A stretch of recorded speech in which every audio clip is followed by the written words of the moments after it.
So Mark Pope is going to be the new head coach of Big Blue Nation. And if you're sitting there going like, who in the hell is Mark Pope? Kentucky people actually know who Mark Pope is because he played at Kentucky. He started his career at University of Washington, transferred in and played for Rick Pitino at Kentucky, part of one of their national championship teams under Pitino. And he's been the head coach at Utah Valley State and BYU. And just this year, he took BYU to the NCAA tournament. And yeah, it's so there's a lot to unpack there, right? Because you sit there going like, wait a second. First, they were talking about Dan Hurley, who just won back-to-back national titles. Then they were talking about Billy Donovan, who won back-to-back national titles, was the last guy to do it before Dan Hurley.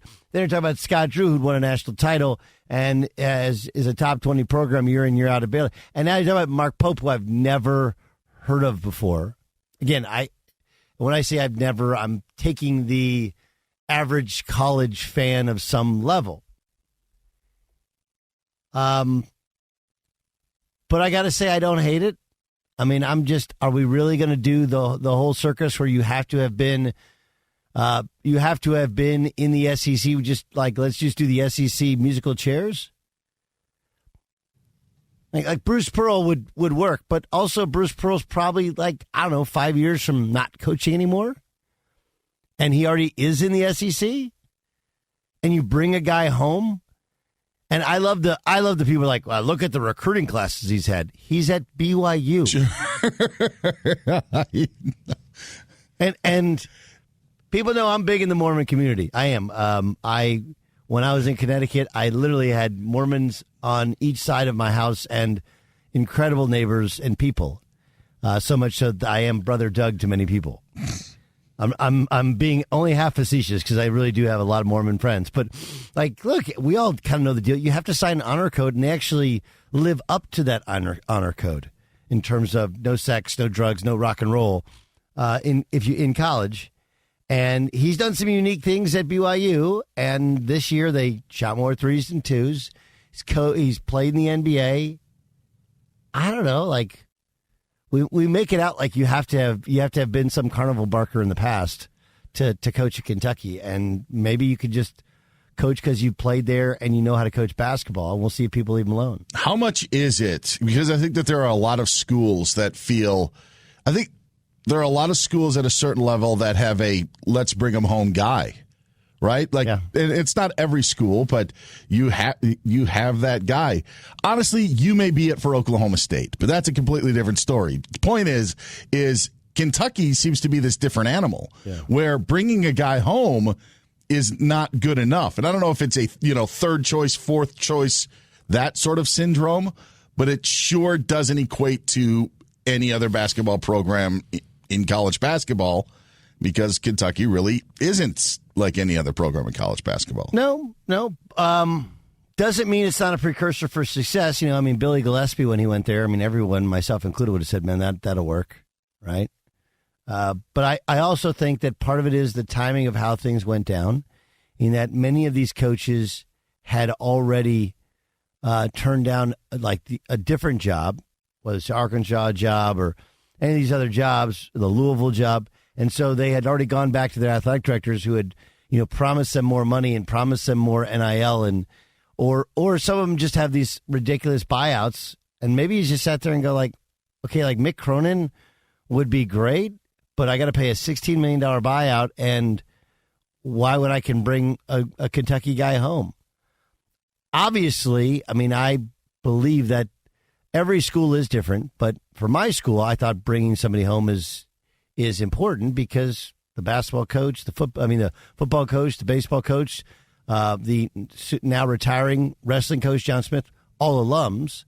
And I do think that in recruiting, recruiting is telling a story, right, of what your 4 years or, 1, 2, 3 years will look like. And when you're recruiting to your school, you're telling your story. There is some definite risk because if it doesn't work, now all of a sudden do you cut that part of your history or of the school's history off if you lose, right?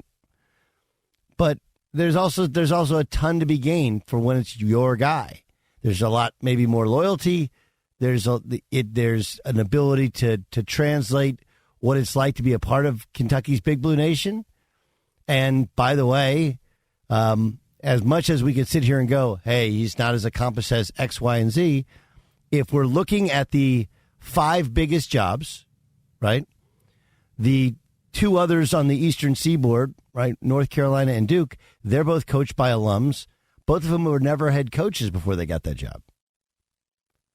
So, like, you can be critical of Mark Pope's hiring in comparison to if you were going to hire Dan Hurley, but whatever you think of what they're doing at North Carolina, having gone to a Final Four 2 years ago, 3 seasons ago, whatever. This year, they were a 1 seed. Last year, obviously disappointed to make the tournament.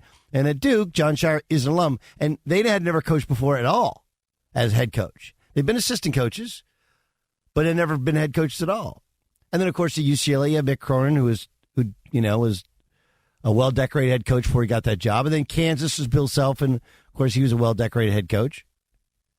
So there's no one perfect way to thread this thing. I do think Duke and North Carolina are a bit unique because of who their predecessors were. Sure, succession plan. Yes, absolutely. Sure, and that makes it tricky. Kentucky's also sitting there saying, and timing of it isn't a factor because it's Kentucky. Not that the timing's even off. It's different if a coach would leave during the summer, but we're right out of the gates of the Final Four. I think it's the fact of they also couldn't get what they wanted.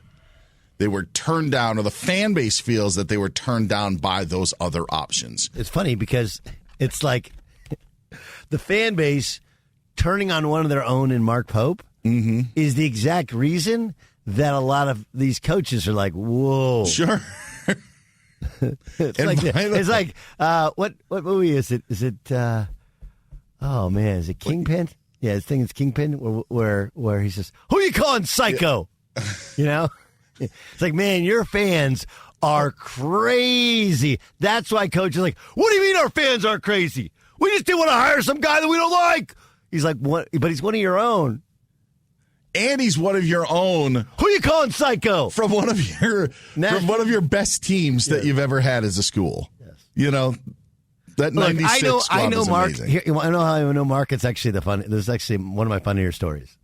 So, when I was working at CBS, there was a year where I did 13 UNLV games. UNLV home games, 13.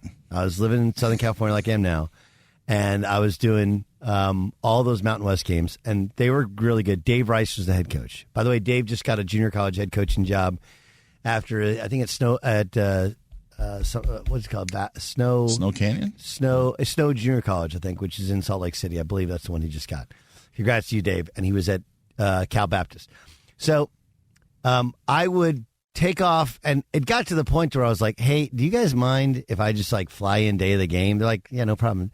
You know, from where I lived is like 10 minutes to Orange County Airport, and Orange County Airport's a 45-minute flight, and the games were at 8, and I would get done at 3, and I'd get on a flight at like 4, land at 5, and just go directly to Thomas and Mack, which is right off the runway. That's where UNLV plays.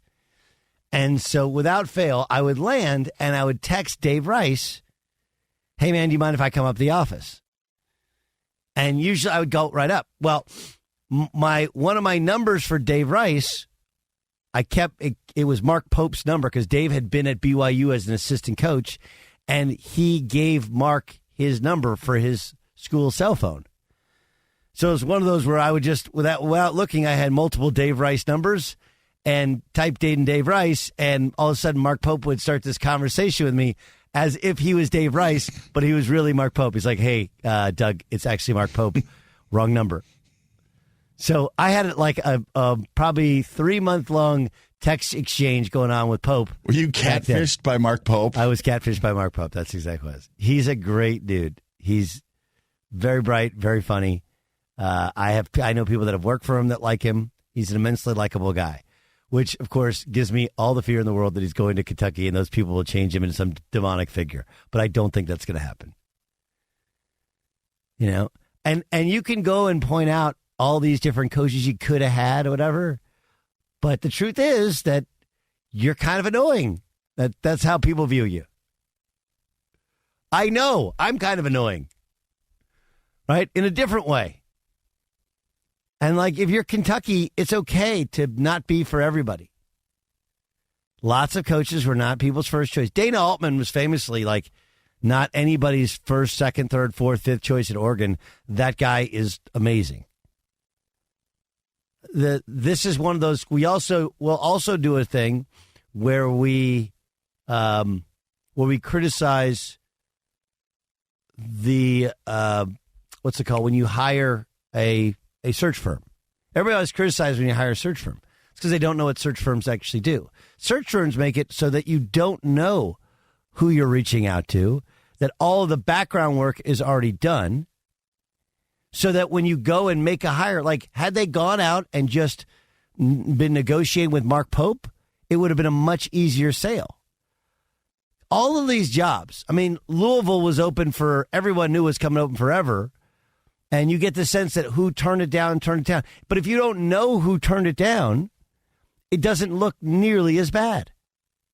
And that's the beauty to the search firm is like, well, and you could also pass it off as, well, that's just the search firm doing what the search firms does. Because Mark Pope had turned around BYU basketball this year. He won at Utah Valley State previously, which is like a college. It's basically in the shadow of BYU, but and I don't hate it. I'd like to see a guy get a chance at a higher level.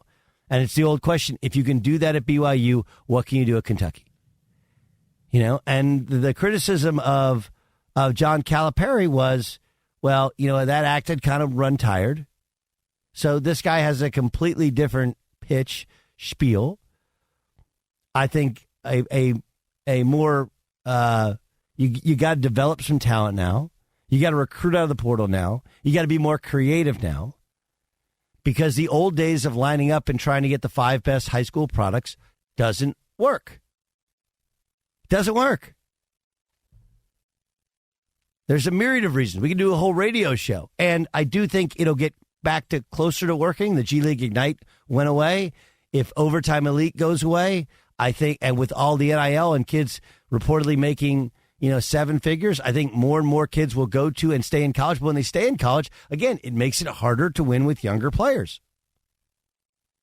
So doing the same thing over and over again, even though it's been successful for Kentucky for a while, that doesn't mean it's always going to work when the landscape has changed.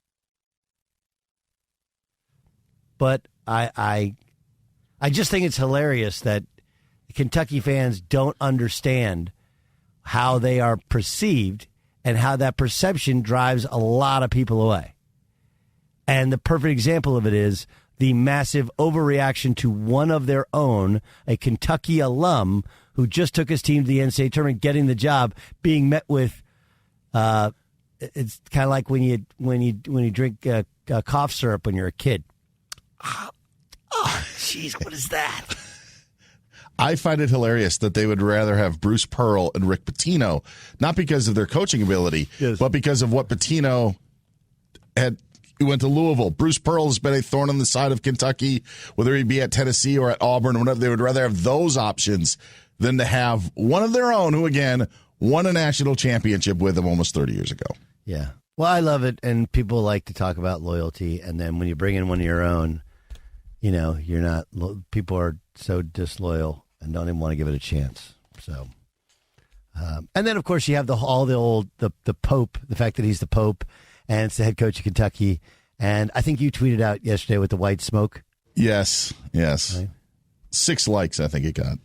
Well, I liked it. I don't know if I actually liked it. But you appreciated it. I appreciated it, even if I didn't like it.